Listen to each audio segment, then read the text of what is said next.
Bien, merci au comité scientifique, particulièrement à Thierry Ndouche et au laboratoire Hémotech pour leur invitation donc à vous parler de comment optimiser la dialyse péritonéale. Je vais parler essentiellement du sujet diabétique de type 2 avec quelques allusions en fin d'exposé chez le sujet obèse.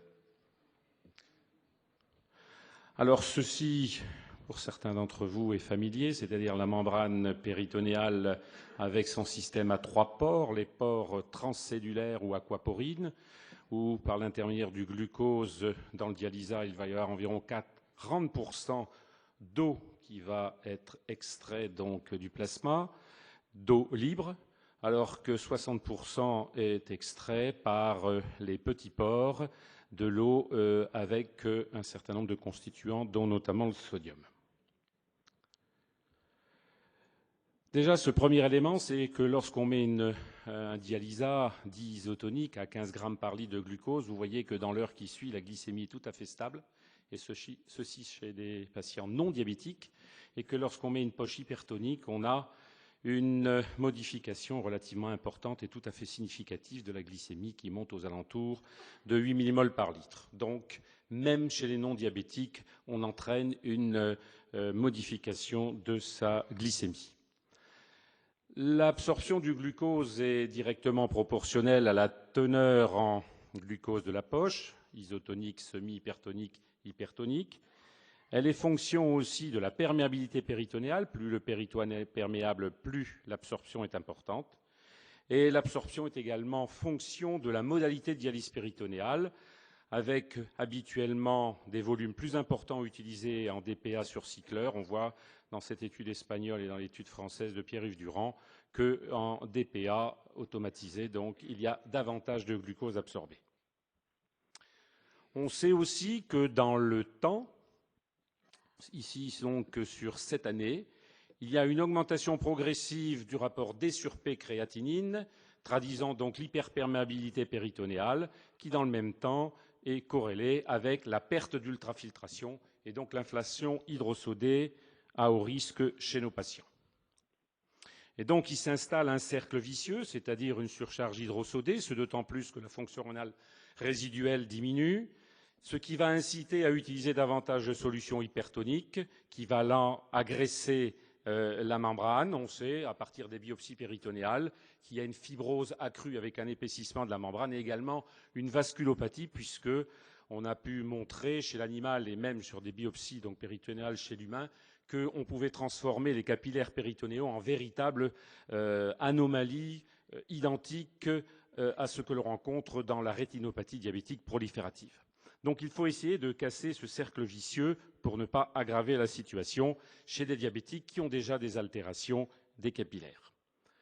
Et là encore, on voit que dans le temps, en colonne blanche, donc des patients qui ont eu une moindre absorption, une moindre exposition plus exactement, de leur membrane péritonéale au glucose, par rapport à ici des patients qui ont eu donc une importante exposition, et là où il y a une importante exposition, il y a une augmentation de la perméabilité péritonéale.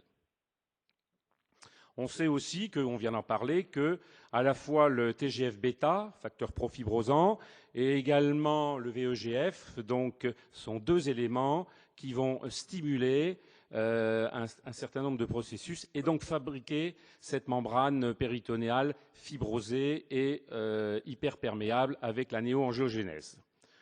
Je ferai un aparté en ce qui concerne les solutions biocompatibles en dialyse péritonéale, où on a montré, outre qu'il y avait moins de produits de dégradation du glucose avec ces poches, moins donc produits de glycation, et également, comme on en a parlé aujourd'hui, une CRP moins élevée, de même qu'une production d'IL6 moins importante, qu'il y a sans aucun doute, que ce soit chez les patients diabétiques ou non diabétiques, un intérêt probable à utiliser de façon préférentielle ces poches physiologiques, même si on n'a pas encore la preuve actuellement formelle que celles-ci réduisent la morbimortalité chez nos patients. Alors que disent les recommandations européennes? Eh bien, elles disent que, afin d'éviter la surcharge hydrosodée et également éviter l'exposition excessive du glucose vis-à-vis de la membrane péritonéale, eh bien, c'est d'utiliser les polymères du glucose, à savoir l'icodextrine. Et donc, lorsqu'on met en place 3 poches isotoniques et une poche hypertonique d'une solution non biocompatible, on voit que sur les 24 heures en DPCA, il y a environ 160 grammes de glucose qui sont absorbés, et que si on remplace la poche de nuit en utilisant des polymères du glucose, donc à 7,5%, la seule disponible, eh bien on peut réduire pratiquement de moitié l'absorption péritonéale de glucose. Et donc, je reprends l'étude de tout à l'heure de Simon Davis, qui montre que, là encore, sur un suivi de 5 ans, lorsqu'on utilise les polymères du glucose, on voit une stabilité du rapport D sur P créatinine, témoignant d'une absence d'hyperperméabilité, alors que chez les patients qui utilisent des solutés hypertoniques, on voit la perméabilité augmenter, et donc ils deviennent franchement hyperperméables, donc avec une perte d'ultrafiltration. Et cette amélioration de l'extraction hydrosodée, en colonne en noir ici avec l'icodextrine, se retrouve par rapport à une solution à 25 grammes de glucose, se retrouve quel que soit le niveau de perméabilité des patients, mais bien sûr surtout chez les plus hyperperméables. En phase d'infection péritonéale, on sait que l'hyperperméabilité est importante, et on voit ici les cercles, donc, enfin les ronds blancs, qu'il y a une diminution rapide du gradient de concentration, et donc la dissipation de ce gradient et la disparition du glucose, et en même temps, on voit que pendant cette phase, il y a également une diminution de l'ultrafiltration. C'est la raison pour laquelle les recommandations européennes proposent donc que lors de ces infections péritonéales, d'utiliser, chaque fois que c'est nécessaire, si la balance hydrosodée est positive, les polymères du glucose pour éviter cette perte d'ultrafiltration, même temporaire, et surtout limiter l'utilisation du glucose hypertonique qui va être davantage absorbé pendant cette phase d'hyperperméabilité qui dure en général de 2 à 4 semaines. Alors l'étude mexicaine que je vais vous présenter là, c'est l'étude qui a été faite donc à Mexico par la même équipe qui avait fait il y a une dizaine d'années l'étude ADEMEX, qui avait fait couler beaucoup d'encre puisqu'ils avaient montré, parce qu'au Mexique on a des grandes cohortes de patients en dialyse péritonéale, qui avaient montré que quelle que soit la dose de dialyse péritonéale utilisée, il n'y avait aucun impact sur la survie des patients, et que donc, après tout, les petits Mexicains qui avaient 4 fois 2 litres par jour, ils avaient une survie égale à ceux qui utilisaient jusqu'à 75% de dialysats en plus. Donc cette étude concerne exclusivement des diabétiques, c'est la cohorte la plus importante étudiée à ce jour, qui ont une hyperperméabilité péritonéale, 2 groupes de patients. Chaque groupe a tout d'abord 3 échanges diurnes d'une solution isotonique. Ce qui change entre les 2 groupes, c'est la solution utilisée la nuit, le long échange nocturne, puisque d'une part, les patients dans le groupe contrôle auront une solution à 25 grammes de glucose, et dans le groupe icodextrine, ils auront bien sûr la solution d'icodextrine. Dans chaque groupe, on a la possibilité de faire varier les poches de jour avec des concentrations différentes de glucose. Voici ici les patients donc sélectionnés, adultes, diabétiques, hyperperméables. À partir d'une sélection dans une vingtaine de centres de 1500 patients, on arrive à la randomisation de 60 patients et 52 d'entre eux vont terminer l'étude. Alors on voit donc sur la période de suivi d'1 an, l'ultrafiltration, la variation d'ultrafiltration, là dans cette cohorte où on utilise le glucose hypertonique, et par ailleurs ici une augmentation de l'ultrafiltration dans la période initiale des 3 premiers mois, qui ne se confirme pas entre le 3e et le 12e mois, mais qui est stable par rapport au début de l'étude, et la différence est significative en faveur de l'icodextrine. On voit également, lorsqu'on regarde à 6 mois l'extraction sodée par phénomène de tamisage du sodium, eh bien, on s'aperçoit également qu'on a une extraction sodée meilleure dans le groupe icodextrine. L'exposition du péritoine au glucose, c'est-à-dire en fonction du nombre de poches dont on a dû changer la composition 25 grammes par litre ou 45 grammes par litre. eh bien, il y a une exposition beaucoup plus importante dans le groupe contrôle par rapport au groupe icodextrine. Et évidemment, la conséquence, c'est que l'absorption péritonéale du glucose, elle est nettement moindre et de façon significative dans le groupe icodextrine. Ce qui est non moins intéressant, c'est la quantité d'insuline qui a été utilisée pendant l'étude. L'étude ne précise pas, mais le plus souvent c'est de l'insuline sous-cutanée. Eh bien, on voit que la quantité d'insuline a été diminuée progressivement et d'environ 10 unités en moyenne par patient sur 12 mois, alors que cette quantité d'insuline n'a cessé d'augmenter pendant la durée de l'étude. Et tout en diminuant l'insuline, eh bien, on voit que l'hémoglobine glyquée est à un niveau meilleur. Elle monte progressivement et lentement dans le groupe glucose. Elle diminue dans le groupe icodextrine de façon tout à fait significative, de un peu plus de 1%. Enfin, un élément relativement important, on en parlait encore hier sur la difficulté de contrôler l'hypertriglycéridémie des patients, qui est souvent plus importante en dialyse péritonéale qu'en hémodialyse. Eh bien là encore, le groupe contrôle, on voit que les triglycérides plasmatiques augmentent, alors qu'ici, ils diminuent dans le groupe icodextrine. Les effets secondaires, eh bien, ils sont moins marqués dans le groupe icodextrine pour les facteurs de complications vasculaires, d'épanchement péritonéal, de surcharge hydrosodée, d'hyperglycémie, bien sûr.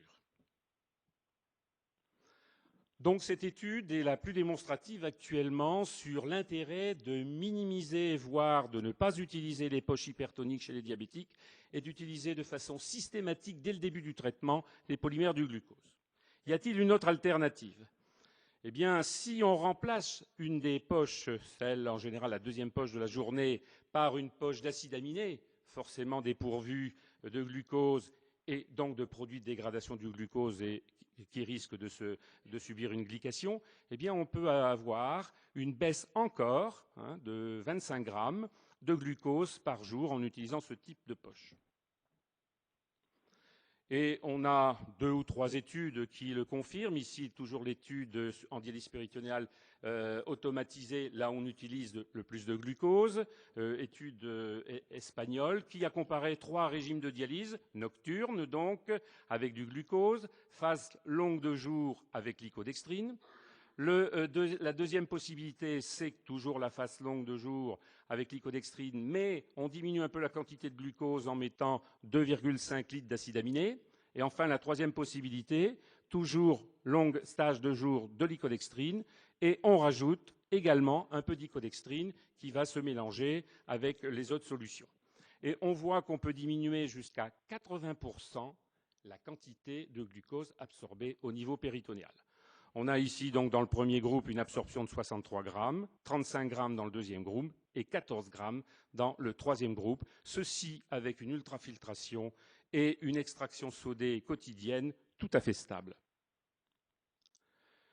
L'autre étude ici, l'étude hollandaise, où il y a des patients à la fois en DPCA et en DPA. Donc ici, le protocole NEP, c'est donc P pour physionil, E pour extranil, donc l'icodextrine, et N pour nutrinil, les acides aminés. Eh bien, on voit donc évidemment par rapport à un traitement standard par le glucose, ici la prescription de glucose par jour, 111 grammes versus 160, tout à fait significatif en termes de différence statistique.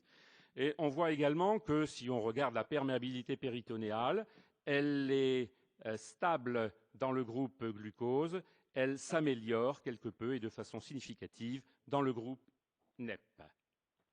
Autre élément également, si on regarde l'évolution de l'hémoglobine glyquée sur ce suivi donc de 30 semaines, eh bien, il n'y a pas de différence significative. Dans le groupe glucose, une stabilité de l'hémoglobine glyquée, une petite diminution à 6 semaines et qui se confirme à 30 semaines dans le groupe qui reçoit l'icodextrine et les acides aminés. Un autre élément, c'est le dosage du CA125 dans l'effluent péritonéal drainé. En effet, c'est un marqueur de la vitalité des cellules mésothéliales. Dans le groupe glucose, on voit qu'il y a une baisse progressive jusqu'à 18 unités par millilitre. Cette baisse progressive existe également lorsqu'on utilise des solutions dépourvues de glucose, mais à un taux moindre et de façon significative. Alors, on a parlé auparavant du monitoring du glucose, ce que j'appelle le holter glycémique. Lorsque l'on donne 3 poches isotoniques et une poche hypertonique dans cette étude avec un dialysat non biocompatible, on a une anarchie des glycémies entre 9 h et 9 h le lendemain matin.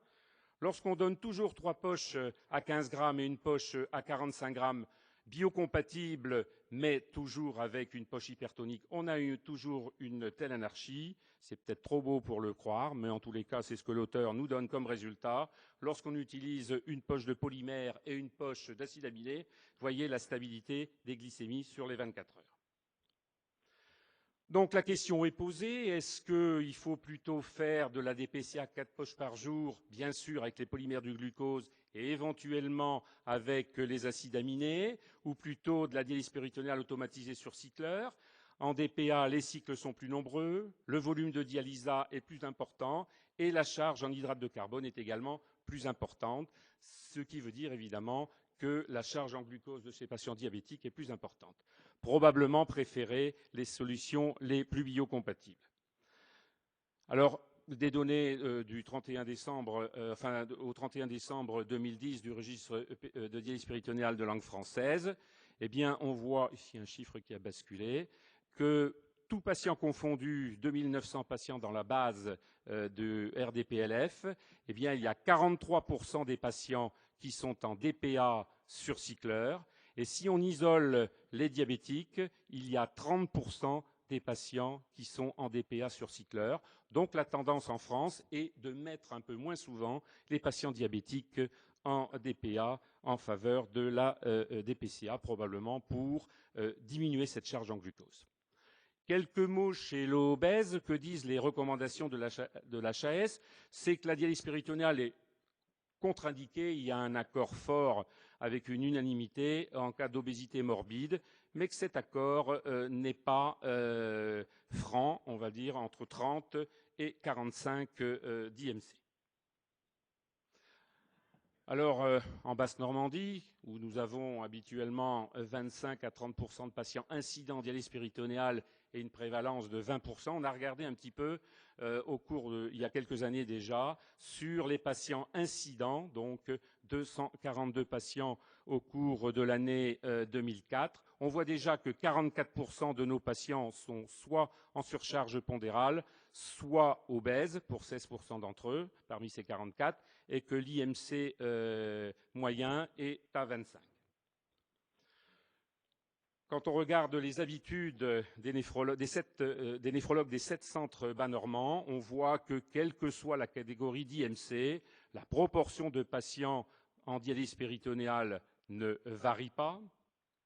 Et d'autre part, lorsqu'on regarde entre les deux modalités, là encore, il n'y a pas de variation en ce qui concerne notamment les surpoids et les patients obèses selon les deux modalités. Ce que l'on sait d'après la littérature, et surtout s'il s'agit d'un patient anurique, on aura plus de difficultés pour obtenir les critères de dialyse adéquates, c'est que la DPA est un peu plus souvent utilisée, 60% si le BMI est égal ou supérieur à 29 contre 40%, que le volume de dialysat utilisé est plus important, 16,5 plus ou moins 3,5 ici contre 13,8 plus ou moins 2,8, que le volume par cycle est également plus important, suspectant probablement que comme il y a une grande cavité péritonéale, on peut en mettre plus, avec des critères de dialyse adéquats. En mettre plus dans la cavité abdominale d'un patient obèse, je ne suis pas convaincu que ce soit une bonne solution. Et la réponse est donnée entre autres par ce travail de l'équipe d'Éric Goffin à Louvain, qui nous montre que lorsque l'on met 2 litres dans la cavité péritonéale et qu'on mesure la pression intrapéritonéale, eh bien, on va avoir une augmentation de la pression intrapéritonéale de 0,28 cm d'eau chaque fois que l'IMC augmente de 1. Donc, on aurait tendance à penser, notamment chez les obèses morbides, qu'ils doivent avoir des pressions intrapéritonéales beaucoup plus élevées que chez les patients non obèses. Et donc, c'est le résultat de la même équipe.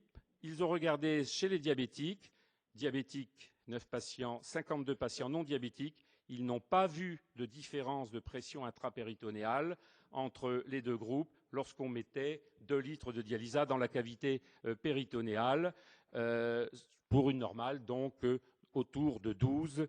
Et on sait qu'il y a une augmentation d'1 centimètre d'eau chaque fois que l'on augmente le volume intrapéritonéal de 500 millilitres.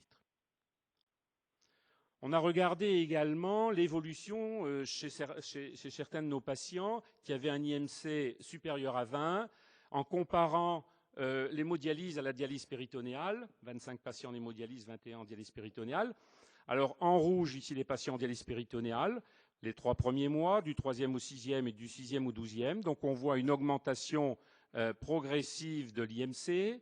Et ici la colonne bleue, c'est l'augmentation de l'IMC entre le premier et la fin du suivi au bout d'un an. Et on voit que sur un an, l'IMC augmente de 3% chez l'ensemble des patients en dialyse péritonéale, alors qu'en jaune ici, on a la population d'hémodialyse où l'IMC reste pratiquement stable. Et on a montré que cette montée de l'IMC était directement proportionnelle et bien corrélée avec le volume total de dialysa et notamment l'exposition au glucose. C'est pourquoi, lorsque nous mettons un patient obèse en dialyse péritonéale, nous utilisons de façon systématique et en première intention, et chaque fois que la fonction rénale résiduelle est encore importante, on laisse ventre vide le jour pour éviter une absorption trop importante de glucose, parce qu'il y a aussi un peu d'absorption quand on utilise une poche dicodextrine. Donc voilà le mélange que l'on fait, ce qui donne une moyenne en composition avec, vous voyez, une teneur en glucose qui est relativement basse. Alors un peu d'avenir.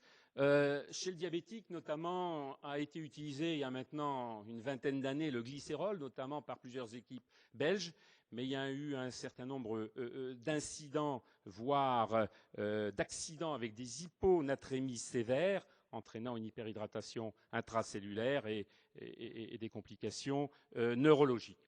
Alors ici, cette étude parue récemment dans Kidney en 2011, d'abord chez l'animal, on voit qu'on compare un dialysa avec du glucose et de la L-carnitine.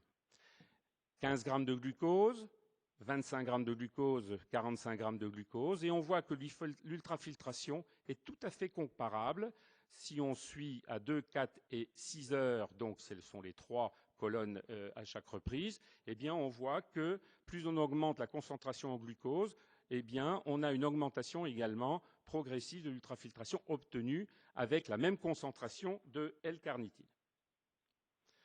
Alors on s'est posé aussi la question de voir un petit peu comment se faisait cette ultrafiltration avec la L-carnitine. Donc l'ultrafiltration, elle est à peu près identique entre la poche à 45 grammes et la L-carnitine. Et on a donc invalidé les souris pour les aquaporines et donc bloqué le transfert d'eau libre transcellulaire par les aquaporines que l'on obtient habituellement avec la solution hypertonique. Et on voit que l'on bloque donc ce transfert transcellulaire lorsqu'on a des souris invalidées pour les aquaporines. Donc, c'est peut-être une voie ultérieure, en utilisant de la L-carnitine, d'obtenir une bonne ultrafiltration, puisque je rappelle que c'est ce passage d'eau libre qui permet dans un deuxième temps le tamisage du sodium. Et donc, il y a quelques données actuellement chez l'homme. Là, ici, donc, on a dans ce papier 4 patients qui ont été suivis. Donc, la première colonne, ils reçoivent une solution avec 25 grammes de glucose. La deuxième, avec le deuxième jour, 15 grammes de glucose et une concentration à 0,25% de L-carnitine. Et on regarde ce qui se passe le troisième, quatrième et cinquième jour.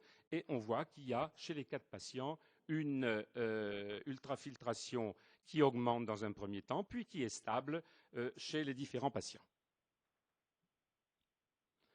Dernier point, il y a quelques publications qui font état de l'intérêt de l'utilisation de 2 poches d'icodextrine par jour. Ce travail ici, qui nous vient de Turquie, chez 17 patients qui vont recevoir donc 2 poches d'icodextrine versus 1 poche par jour, eh bien, on voit de façon significative qu'il y a une baisse du poids, alors qu'ici, il n'y a pas de baisse du poids, et qu'il y a une augmentation de l'ultrafiltration péritonéale, alors qu'ici, elle n'est pas significative. Il y a eu une étude d'impédance-métrie chez ces différents patients qui montre très bien qu'il y a une diminution du volume extracellulaire. On a montré également, mais dans les 2 groupes, qu'il y avait en même temps une baisse de l'index de masse ventriculaire gauche, et dans le groupe qui recevait les 2 poches d'icodextrine, il y avait également une baisse significative de la pression artérielle systolique et diastolique qui n'était pas constatée lorsqu'on utilisait une seule poche d'icodextrine.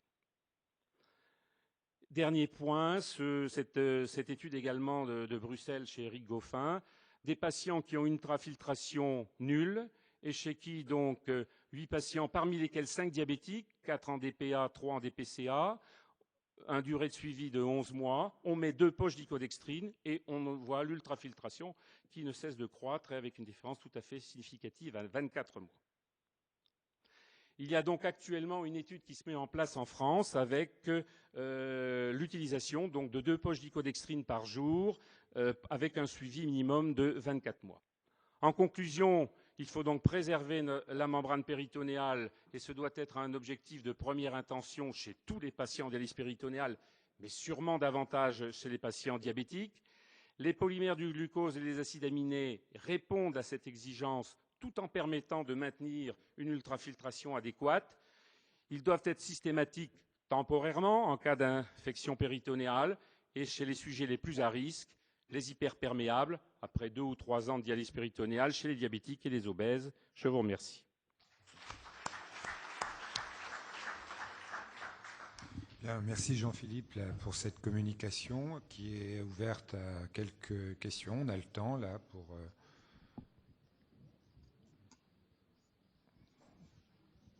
Dr Hadj. C'est juste sur une question pratique. On utilisait avant l'insuline dans les poches. Est-ce que ça a encore une place? Et ma deuxième question, c'est est-ce qu'on a des datas sur les patients qui deviennent obèses, qui déclenchent un diabète, mais non diabétique qui devient diabétique? Alors, en ce qui concerne l'utilisation de l'insuline, là je me réfère au registre de dialyse péritonéale de langue française. Aujourd'hui, chez les diabétiques qui sont traités par insuline, 95% c'est la voie sous-cutanée, 5% c'est la voie intrapéritonéale, donc l'injection dans les poches. Donc le chiffre a tendance à diminuer chaque année. Alors pourquoi? D'une part parce que c'est une manipulation supplémentaire de mettre l'insuline dans les poches, donc un risque infectieux potentiel. Deuxièmement, il y a 30 à 40% de l'insuline, toujours de l'insuline ordinaire rapide, qui adhère sur le plastique des poches. Donc il faut doubler, voire tripler les doses d'insuline. Donc c'est la raison pour laquelle il y a très peu d'adeptes. Puis il faut se méfier de l'hypoglycémie nocturne parce qu'il faut mettre de l'insuline dans toutes les poches et mettre moins d'insuline, évidemment, au cours de la nuit. Alors, j'ai pas de données de la littérature sur les patients obèses non diabétiques et qui deviennent diabétiques. Ce que je peux dire, c'est dans notre expérience, c'est du fait d'utiliser systématiquement un protocole à très faible quantité de glucose, nous n'avons pas constaté de patients qui soient devenus diabétiques. Ceci dit, la plupart des obèses au départ sont déjà diabétiques. En tous les cas, ils ont un dysfonctionnement de l'équilibre du diabète. Et Jean-Philippe, une question sur la dose de dialyse, puisque tu as invoqué Ademex, avec laquelle j'ai toujours un problème, c'est-à-dire les apports protéiques qui sont très faibles dans cette étude, à 0,8 g par kilo et par jour. Donc chez des patients dénutris, on ne voit pas très bien en quoi la dose de dialyse pourrait leur permettre de mieux survivre. C'est-à-dire que j'ai beaucoup de mal à admettre que chez des gens qui ont des apports protéiques inférieurs de 30% aux recommandations, on puisse contrer l'effet de la dénutrition en augmentant la dose de dialyse. Bon, c'est une position caricaturale, mais disons que j'ai beaucoup de mal à penser qu'elle puisse être transposable dans notre contexte. Et je m'interroge vraiment sur la pertinence de cette étude chez nous. Alors, Je sais pas exactement le lequel. premier point, c'est que il y a eu tout un tas de sous-groupes, d'ailleurs de diabétiques et non diabétiques, et il y a eu en sous-groupe des patients qui avaient 35 et plus d'albuminémie et en dessous de 35 d'albuminémie. Et il n'y avait pas de différence en termes de survie, que l'on soit dans le groupe à haute dose de dialyse ou à dialyse conventionnelle intouchable.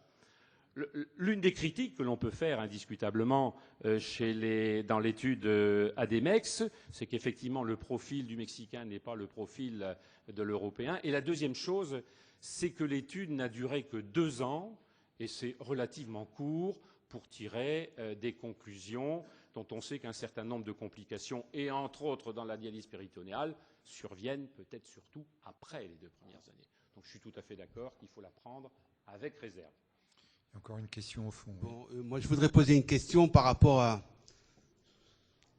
à l'utilisation exclusive de l'icodextrine. Et ça, on se pose la question pour nos patients diabétiques, pour lesquels on peut avoir une ultrafiltration importante en utilisant 2 poches d'icodextrine, mais le quid de la qualité de l'épuration et de la dialysance chez ces patients? Alors, en ce qui concerne l'utilisation de poches d'hypodextrine, pour l'instant, c'est des résultats parcellaires. C'est la raison pour laquelle une étude est en train de se mettre en place. En termes de qualité de dialyse, eh bien, il est certain que avec les petites molécules comme l'urée, notamment, la saturation est, on le sait, très vite obtenue. Mais par contre, on peut laisser une poche en place 24 heures et même 36 heures d'icodextrine. On aura encore une ultrafiltration positive et on va encore gagner en extraction un tout petit peu de la créatinine, des phosphates de façon non négligeable.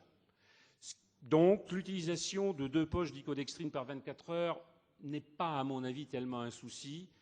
Ce qui pourrait être un souci, c'est qu'il y a eu des dosages, bien sûr, dans les études que j'ai rapportées, des métabolites de l'icodextrine, et qui donc sont 1,5 fois à 2 fois plus élevés dans le plasma des patients, ces métabolites, que chez les patients qui reçoivent qu'une seule poche d'icodextrine.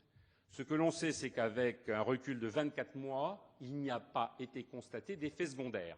Mais cette étude, évidemment, qui va se mettre en route sur une plus grande cohorte de patients, va doser tous ces métabolites et regarder peut-être au-delà de 2 ans s'il n'y a pas de risque de thésaurismose et complications autres. Mais en termes d'obtention de dialyse adéquate, ce n'est pas trop un souci. Dernière question.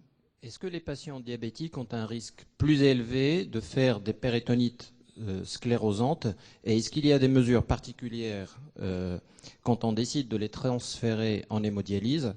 Est-ce qu'il y a des mesures particulières pour effectivement préserver cette membrane péritoniale?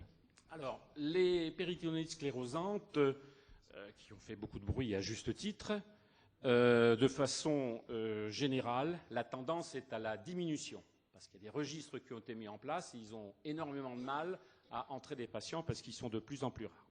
Les péritonites sclérosantes, l'un des facteurs probablement le plus probant, c'est la durée en dialyse péritonéale, c'est-à-dire sûrement au-delà de 5 ans et peut-être au-delà de 7 et 8 ans davantage.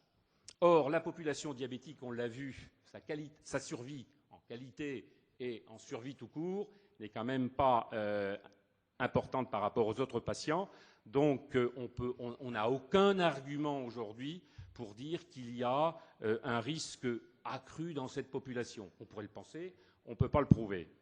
En ce qui concerne un transfert éventuel en dialyse, effectivement, et dans les recommandations internationales, on propose de laisser le cathéter de dialyse péritonéale en place. Alors, combien de temps? Personne n'est d'accord pour l'instant. Un minimum de 2 à 3 mois, et de faire un lavage quotidien, puis tous les 2 ou 3 jours, de telle sorte à limiter la réaction inflammatoire avec l'accollement des différentes phases du péritoine, risquer un cloisonnement, une rétraction ultérieure et le risque l'occlusion complète. Donc c'est recommandé de poursuivre quelques semaines la dialyse péritonéale chaque fois qu'on le peut. Très bien, merci beaucoup Jean-Philippe. Et